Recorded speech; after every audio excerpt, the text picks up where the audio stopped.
4주 전에 첫 시작할 때 화두가 하나 있었어요. 우리의 여행이 성공할 수 있을까? 삶을 여행에 좀 비유를 해봤습니다. 우리의 여행이 성공할 수 있을까요? 그때 그 여행이 성공하려면 두 가지 조건이 필요하다고 이야기했습니다. 기억하세요? 하나는 여행의 목적이 뚜렷해야 된다. 또 하나는 여행의 자원이 풍부해야 된다라고 이야기를 했습니다. 지금 너무 기억 못하시면요, 한 달 후에 또 할 수 있어요. 아, 이분들 기억 못하구나, 또 써먹어야지. 그래서 설교자들 게으르게 하시는 거예요. 근데 자꾸 우린 잊죠. 두 가지가 필요했습니다. 여행의 목적이 뭐였냐? 예수와 함께하는 삶의 목적은 굉장히 뚜렷했습니다. 앞에서 걸어가시는 예수님을 사랑하는 것, 그것이 하나의 목적이었고요. 또 함께 걷는 사람들과 서로 사랑하는 것, 그것이 또 여행의 목적이었고, 또 그 여정 속에서 만나는 수많은 이웃들, 그들을 사랑하는 것이 이 여행의 목적이었습니다. 나를 따라오라라고 하신 분이 있었습니다. 그분을 따라가는 것이 예수와 함께하는 삶의 목적인데, 그 따르라고 하신 분이 이런 이야기를 하셨어요. 나를 사랑하느냐? 내 양을 먹이라. 이 여행의 목적이 무엇인지 그분은 계속 거듭 우리에게 이야기를 하십니다. 그리고 응원하시고 격려하세요. 그렇게 사랑하면서 걷는 삶이 이 세상을 살리는 삶이에요. 그것을 자기 십자가를 지는 삶이라고 하고, 또 소금으로 사는 삶이라고 이야기를 했습니다. 그럼 여행의 자원이 무엇인가? 예수와 함께하는 삶이라는 이 여행에서 가장 중요한 자원은 앞서 걸으시는 그 예수에 대한 확실한 신뢰, 이것이 가장 중요합니다. 우리는 우리 방식으로 이 길을 걷는 것이 아니라 우리를 앞서서 걷는 그 예수님의 방식으로 이 길을 걸어가는 사람이에요. 나를 따라오라고 하신 이 예수님이 자신의 삶을 사실 때 우리에게 보여줬던 가장 중심에 무엇이 있었냐면 끊임없는 기도가 있었습니다. 그 기도가 무엇이었냐? 하나님과 끊임없는 사귐이었고, 또 하나님의 그 무한한 자원을 자신의 삶으로, 사역으로 가져오는 연결된 통로였습니다. 예수와 함께하는 이 삶은 우리의 제한된 자원으로 걸어가는 길이 아니라 하나님이 공급하시는 그 무한한 자원으로 걸어가는 길입니다. 그래서 우리는 지난주에 우리에게 함께 하시는 분, 우리를 돕는 분, 보혜사 성령이, 또 보혜사 예수가 있다는 것을 살펴봤습니다. 근데 우리는 여행하는 사람이에요. 여행 탐구가가 아니라 길을 걷는 사람이지 길을 탐구하는 사람이 아닙니다. 예수와 함께하는 삶이 무엇인지 탐구하기만 하는 사람이 아니라는 뜻입니다. 사실 여행을 떠나기 전에는 그 여행이 어떨지에 대해서 연구하는 거 굉장히 중요합니다.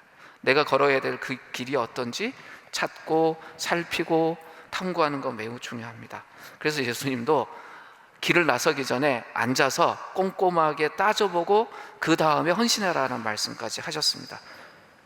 그렇지만 실제로 걷지 않는다면, 실제로 여행하지 않는다면, 그렇게 아무리 연구하고 관찰한 그 길이 실제적으로 자신의 길은 되지 않습니다.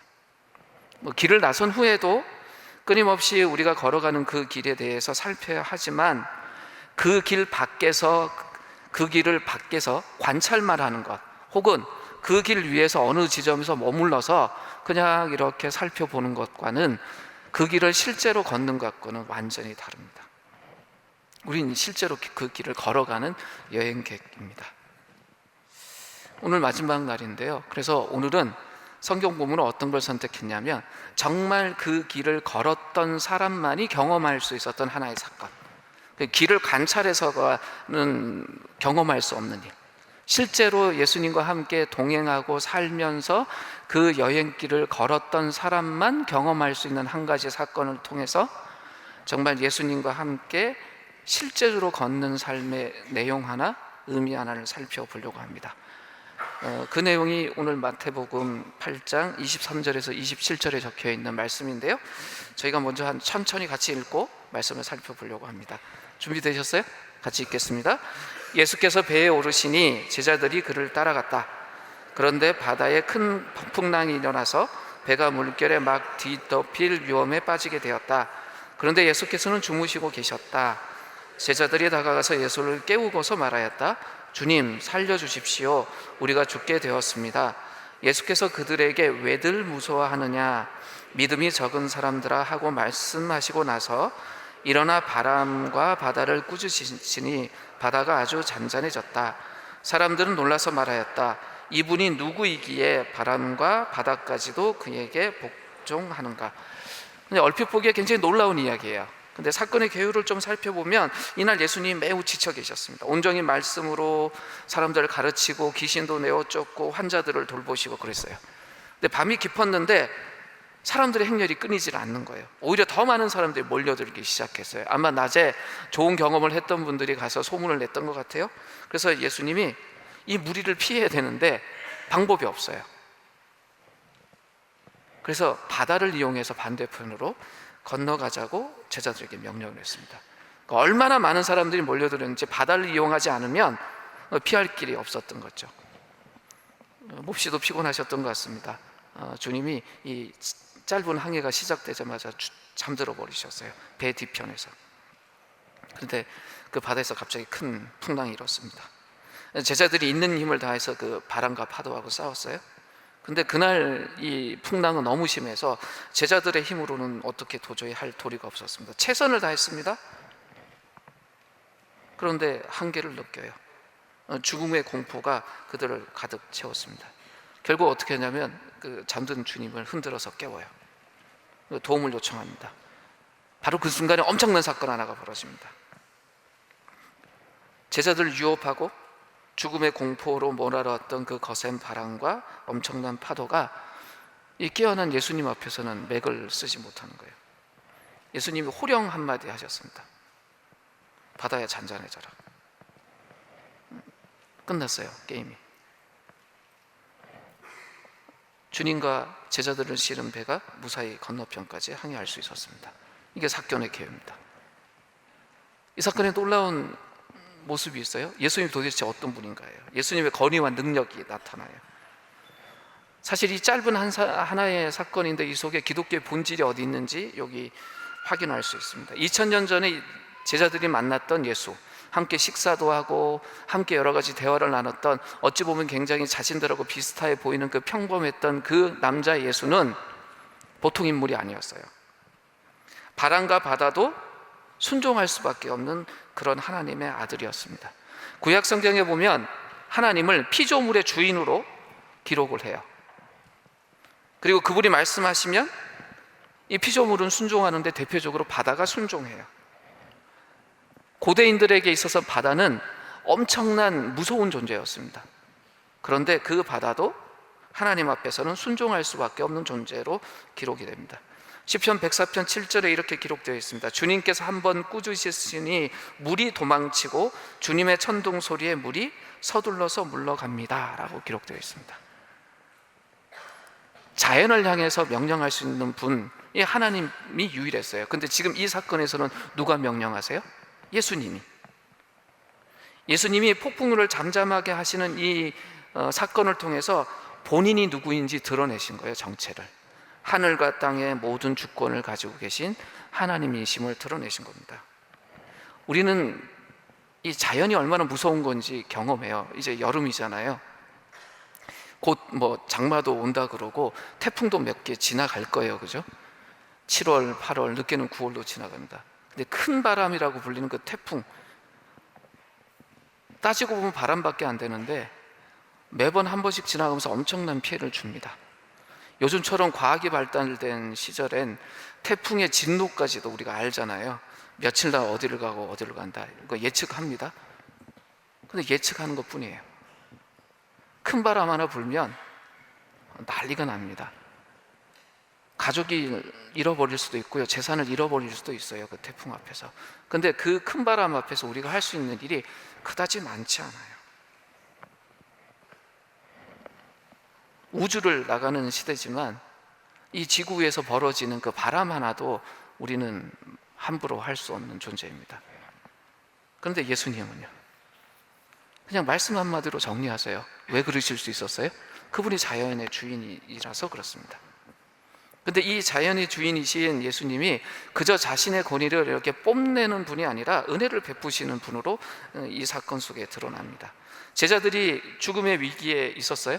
근데 그 죽음의 위기에 있는 이 제자들을 예수님이 살려주세요. 본문에서 보면 삶의 위기에서 벗어나는데 제자들이 가지고 있었던 평소의 노하우가 별로 도움이 안 됐어요.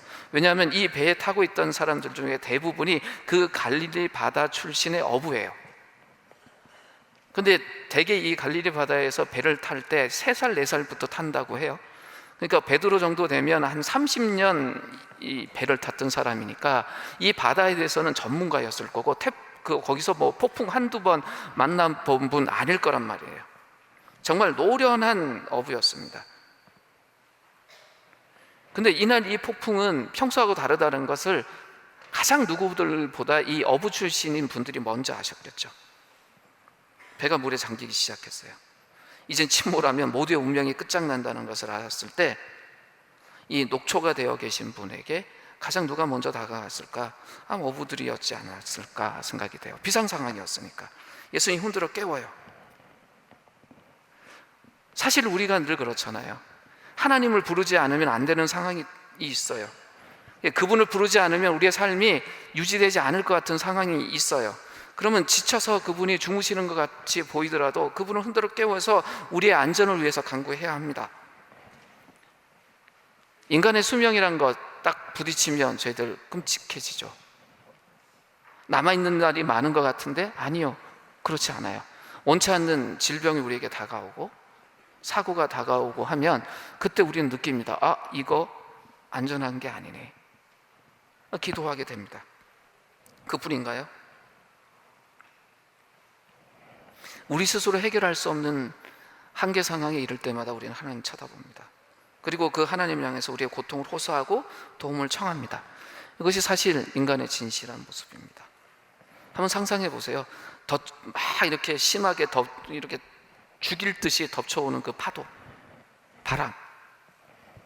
자신들이 최선을 다했지만 어쩔 수 없는 그 상황 속에 있는 제자들. 자존심도 없어요. 체면도 없어요. 지금 잠들어 있는 분이 사실 따지고 보면 목수잖아요. 근데 자신들은 어부란 말이에요. 그런데 그런 자존심 다 버려놓고 깨워요. 우리가 죽게 되었습니다. 주님 살려주십시오. 인생의 위기를 만났을 때 우리가 해야 되는 행동이 뭐냐? 하나님 앞에서 바로 이 제자들이 했던 이 모습입니다. 자존심, 체면 필요 없어요. 우리 인생의 주인이시잖아요. 그분 앞에 우리가 이야기해야 돼요. 평소 내가 그분에게 어떻게 했는지 따질 것도 없이 그분에게 가서 이야기해야 됩니다. 만약 지금 우리가 인생의 폭풍 가운데 있다면 그 파도가 너무 높아서 어쩔 수 못할 정도로 정말 내 마음이 힘들고 상황이 어렵다면 다른 것 하기 이전에 이 예수의 제자들이 했던 것처럼 주님께 매달리고 애원해야 돼요. 정말 나 죽게 되었다고. 이건 최후의 사용해야 될 방법이 아니라 어려움을 당했을 때 바로 즉시 해야 될 일인데 꼭 사람들은 가장 마지막 순간에 사용하려고 해요. 오늘 본문이 우리에게 던지는 메시지 중에 하나가 뭐냐면 우리의 삶의 문제는 그분 앞에 가서 애원하고 해결해 달라고 할 때 해결된다는 것이 하나의 메시지입니다.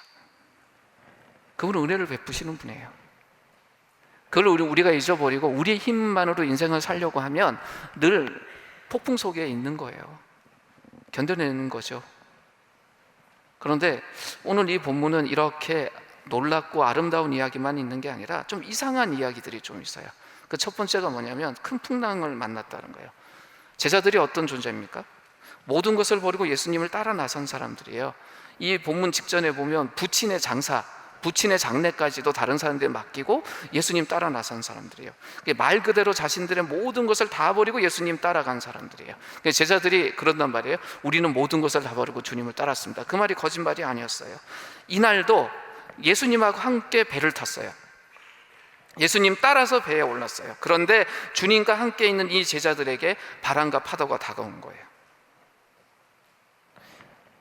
주님과 함께 하지 않았다면 이해할 수 있어요.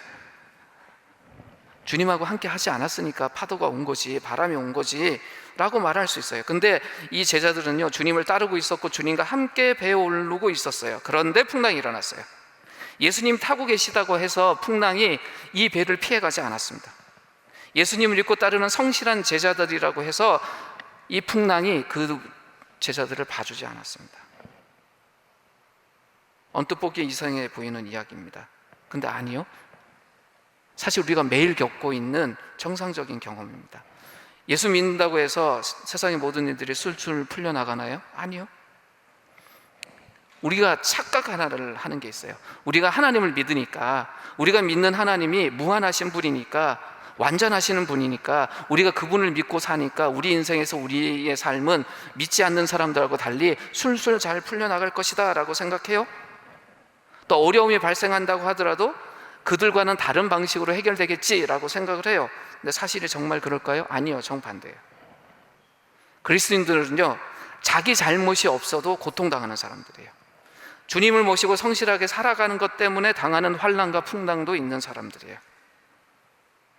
그리스도인이 된다는 것이 보험 가입하는 게 아니에요. 더 나은 삶을 위한 보험을 가입하는 것이 아닙니다. 그리스도인이 된다고 해서 암에 걸리지 않나요? 교통사고 당하지 않나요? 예수 믿지 않는 사람들보다 개인적인 위험에 처할 가능성이 낮아지나요? 아니요.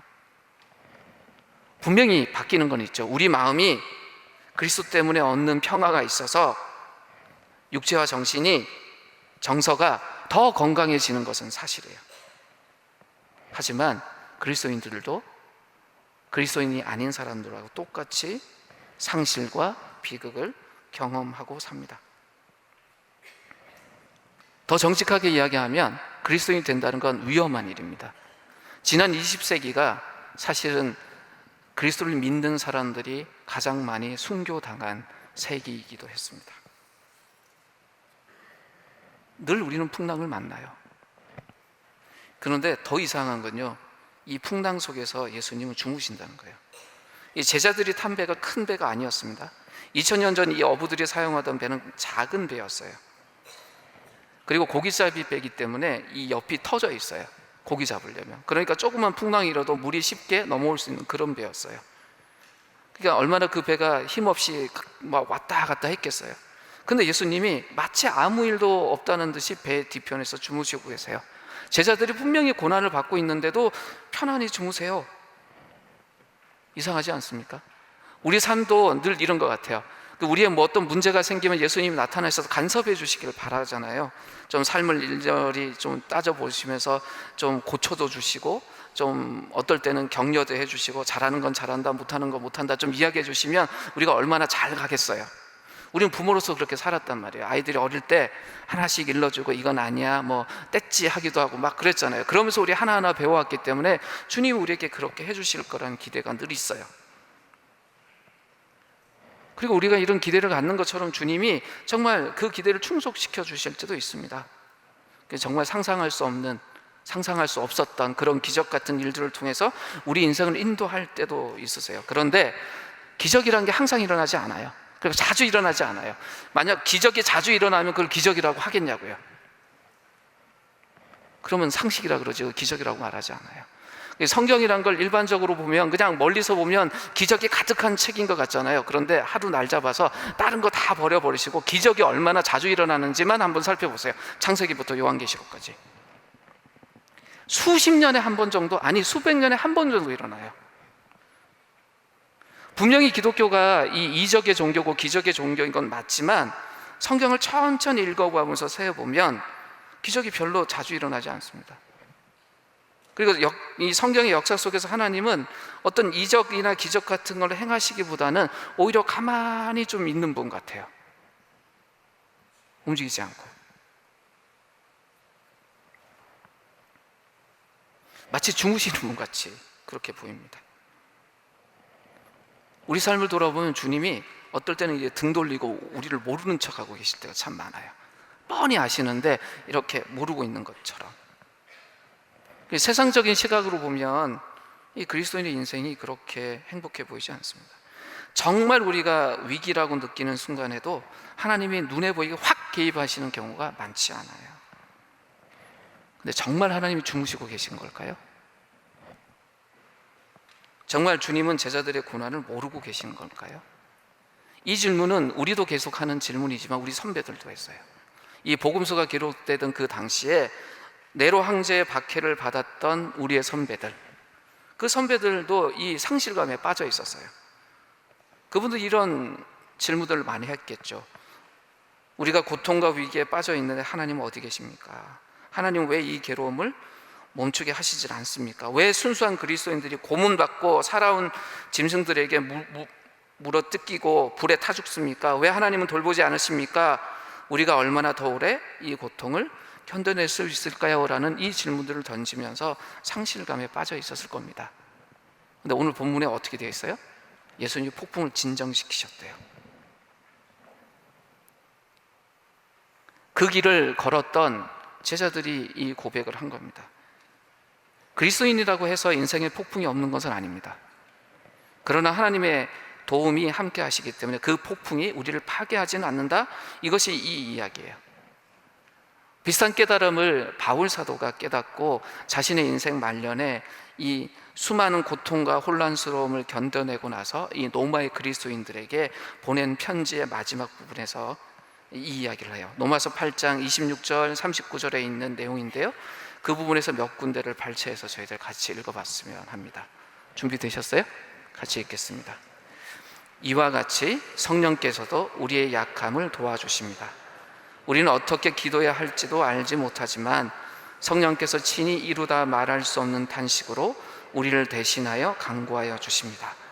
하나님을 사랑하는 사람들, 곧 하나님의 뜻대로 부르심을 받은 사람들에게는 모든 일이 서로 협력해서 선을 이룬다는 것을 우리는 압니다.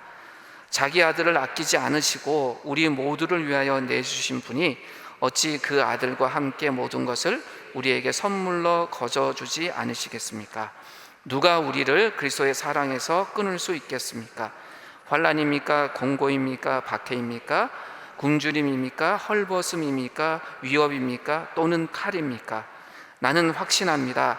죽음도 삶도 천사들도 권세자들도 현재일도 장래일도 능력도 높음도 깊음도 그 밖에 어떤 피조물도 우리를 우리 주 예수 그리스도 안에 있는 하나님의 사랑에서 끊을 수 없습니다. 바울 사도는 한 가지 깊은 깨달음을 얻었습니다. 하나님의 아들인 예수가 체포되고 고문당하고 잔인하게 십자가에 못 박혀 돌아가실 때 성부 하나님도 같은 고통을 겪으셨다는 거예요.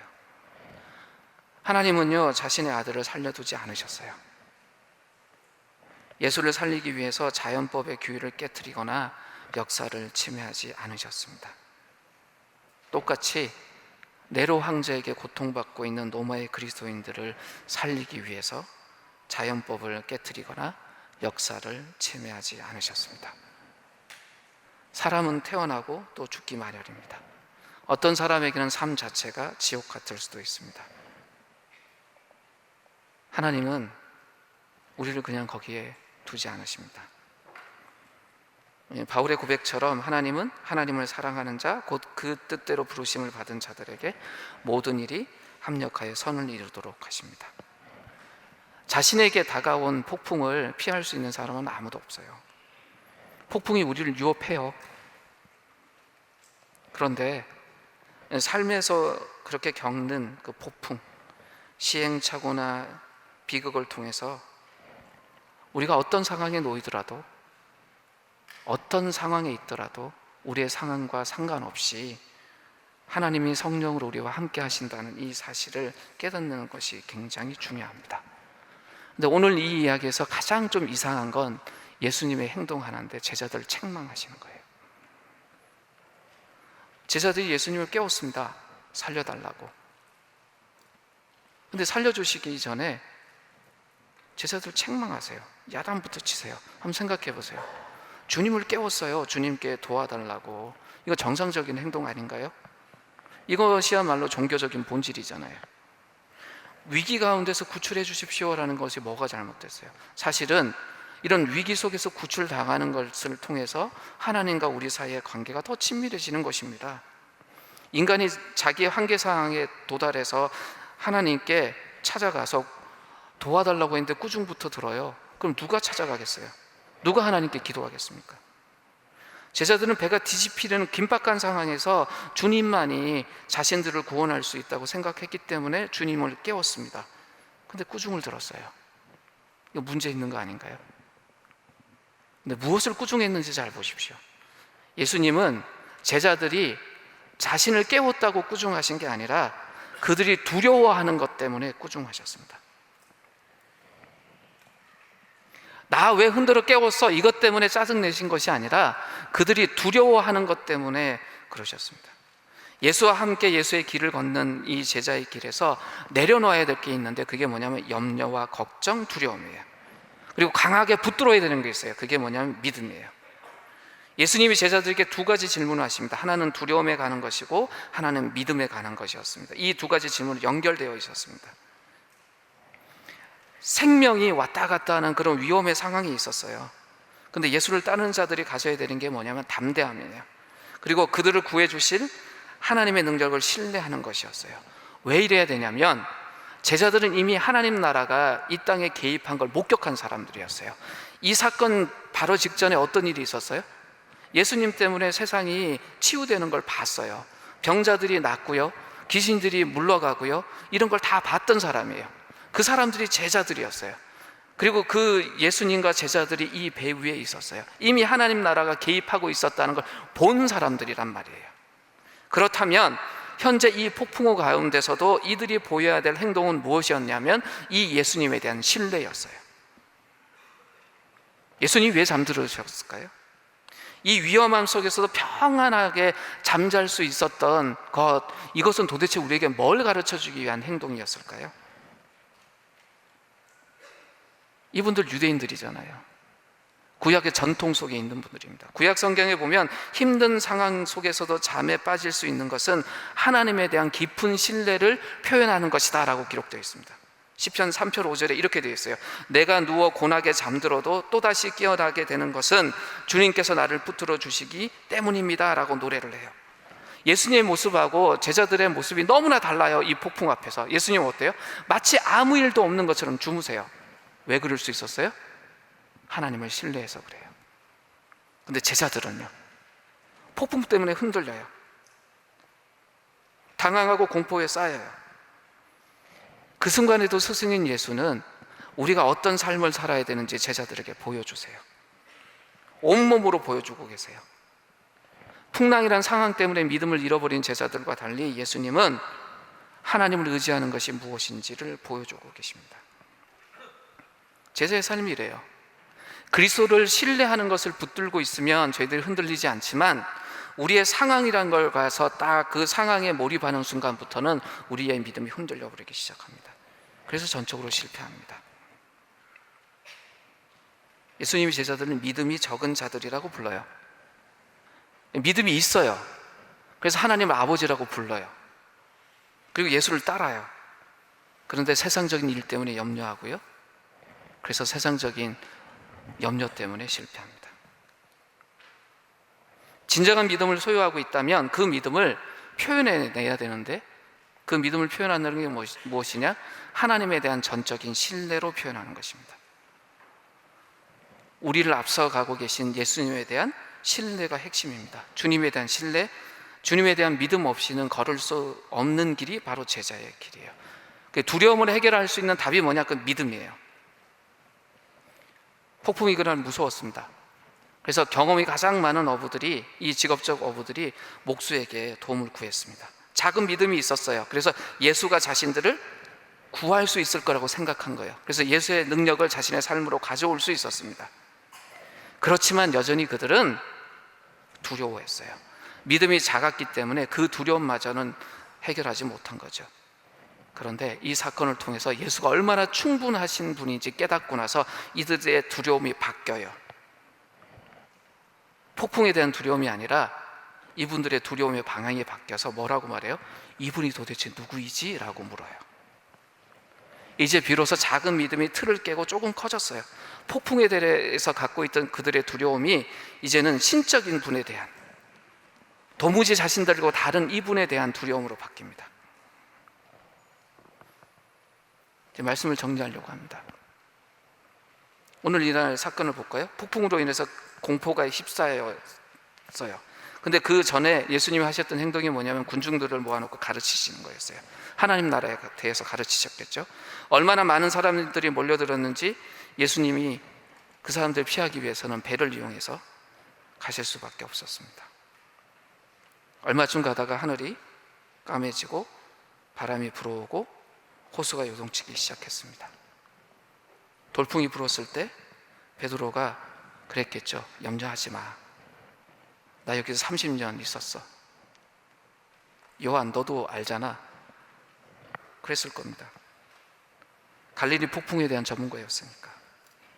근데 좀 지나고 나니까 이 폭풍이 여느 때하고 다른 걸 발견했죠. 이번에도 이 어부 출신 제자들이 가장 먼저 깨달을 것입니다. 배가 물에 잠기기 시작할 때 예수님을 깨우고 자신들의 문제를 이야기합니다.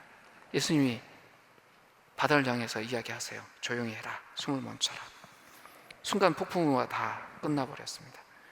근데 그 컴컴한 어둠 속에서 제자들을 향해서 예수님이 하신 이야기가 있어요. 어찌해서 두려워하느냐라는 것이었습니다. 어찌하여 믿음이 없느냐라고 이야기를 하십니다. 아마 폭풍우보다 더 크게 제자들의 마음을 흔들어 놓은 것은 이 예수님의 질문이었을 거예요. 우리가 왜 두려워했지? 우리의 믿음은 어디 있는 거지? 제자들만 기억할 수 있는 경험이에요. 근데 제자들이 이걸 기록을 해대요. 왜냐하면 이 사건을 통해서 얻는 건 평온한 날에는 얻을 수 없는, 정말 평상시에는 얻을 수 없는 이 특별한 방법을 통해서 얻을 수 있는 통찰이었기 때문에 이것을 자신들을 따라오는 후배들을 위해서 기록합니다. 이분들이 이렇게 묻잖아요. 이분이 누구이기에? 제자들이 주님을 향해서 자기들이 서로 던진 말이에요. 도대체 이분이 누구시지?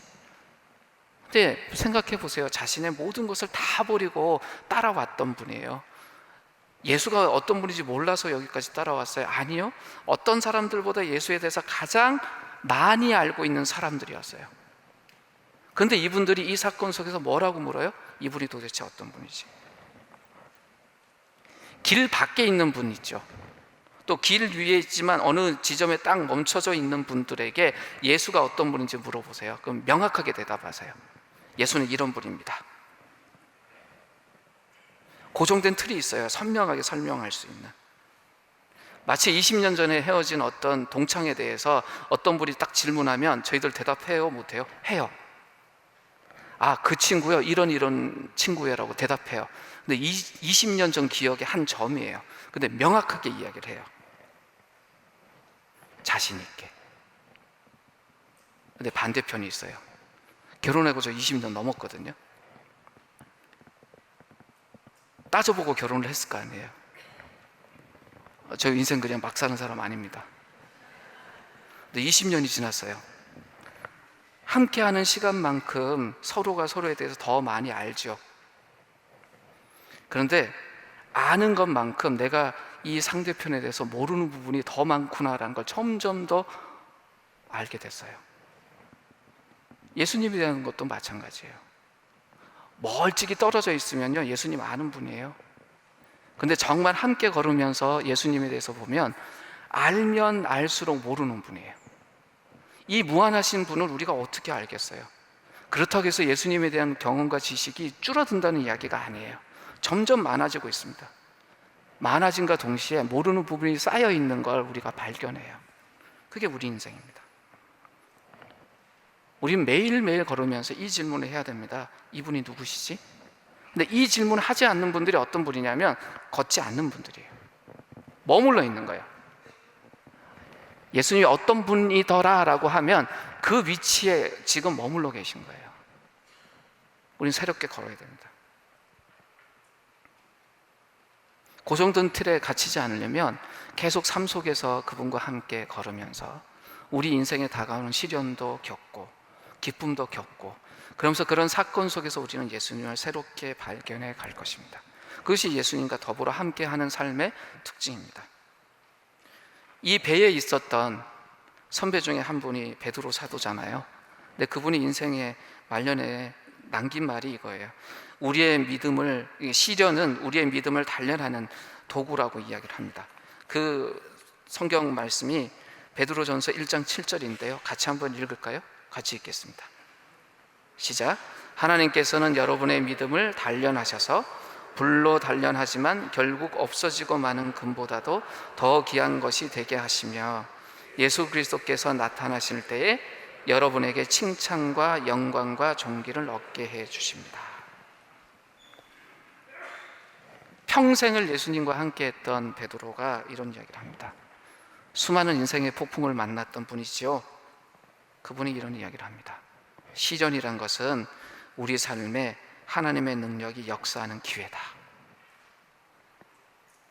만약 그날 제자들이 그 배에 오르지 않았다면, 그날 폭풍이 일어나지 않았다면 이런 경험하지 못했을 겁니다.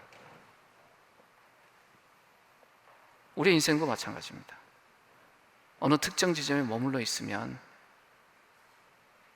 어려움을 겪지 않을 수도 있어요. 도전하지 않으면. 그런데 한 걸음 더, 또 한 걸음 더 나아가다 보면 예상하지 못했던 어려움을 당합니다. 그리고 그 속에서 우리와 함께하는 예수님이 어떤 분인지, 그분이 우리를 어떻게 돕는지 경험하게 되겠죠. 때로 우리는 실용적인 지식을 요구할 때가 많습니다. 예수님이 우리의 보혜사고 성령이 우리의 보혜사라면 도대체 그분이 어떤 방식으로 우리를 돕는데요? 라고 질문해요. 몰라요. 돕지 않아서가 아니라 어떤 상황에서 우리를 어떻게 하실지에 대해서는 우리가 걸으면서 경험해야 되는 일이기 때문에 그렇습니다. 매뉴얼 들고 인생을 살려고 하시는 분이 있어요. 마치 수영을 물에 몸 적시지 않고 수영장 밖에서 배우려고 하시는 분들, 여기 젊은 분들 중에 연애를 책으로 배우려고 하시는 분들이 있어요. 10% 성공하고 90% 실패하는데도 계속 그렇게 인생을 배워가려고 해요. 예수님과 동행도 그렇게 생각하는 분들이 많아요. 우리 선배들이 남긴 이 이야기들은 우리의 좋은 길라잡이입니다. 그걸 우리가 무시하면 안 돼요. 아니, 사실 그건 가장 중요한 거예요. 그러나 우리가 그 문자에 갇혀 있는 것이 아니라 지금, 오늘, 그리고 내일 예수님하고 손잡고 가야 돼요. 그러면서 우리는 끊임없이 질문해야 돼요. 도대체 이분이 누구시지? 근데 이 질문이 나오지 않는다면 우리 스스로 반성해야 돼요. 내가 조금 알고 있는 빤한 그 예수님, 그 옆에 머물러 있는 거라면 우린 반성해야 됩니다. 어려운 삶을 뚫고 나갈 때 주님은 주님의 모습을 새롭게 우리에게 보여주실 겁니다. 그리고 우리가 깜짝깜짝 놀랄 거예요. 아, 주님이 도대체 이런 분이셨어? 우리의 공동체도 우리의 개인도 새로운 변화 앞에서, 변화의 과정 속에서 이런저런 어려움들이 있습니다. 지난 6주 동안 힘드셨잖아요. 설교자가 갑자기 바뀌어서 스타일을 다르고 뭐 저런 사람이 있을까부터 조금 지나니까 그래도 좀 괜찮아지셨죠. 근데 다음 주부터 설교자가 또 바뀌어요. 왜냐하면 제가 어디 간다는 이야기가 아니에요. 더불어 함께 교회의 비전이 뭐냐면 교회를 세우는 교회잖아요.